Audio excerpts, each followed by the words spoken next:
ڈاکو کہتا ہے تیرا مال سارا میں نے قبضے میں لے لیا، اب میں تجھے قتل بھی کروں گا۔ اس نے بولا مال لے لیا تو مجھے قتل کیوں کرے گا؟ اس نے بولا میری فطرت ہے، میں قتل کرتا ہوں، جب لوٹتا ہوں تو میں قتل کر دیتا ہوں۔ انہوں نے بولا اچھا پھر ایسا کرو، مجھے نفل تو پڑھنے دو، میں اپنے اللہ سے اپنے گناہوں کی معافی تو مانگ لوں۔ اس نے بولا کر۔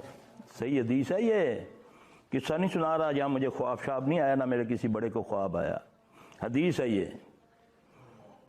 اب وہ نوافل شروع کرتے ہیں، نوافل شروع کرتے ہیں۔ ایک دعا ہے، بڑی لمبی دعا ہے، اتنی بھی لمبی نہیں، بندہ یاد کرے تو ہو جاتی ہے۔ وہ پڑھتے ہیں، ابھی وہ آخری سجدے میں تو 4 رکعتیں وہ پڑھتے ہیں۔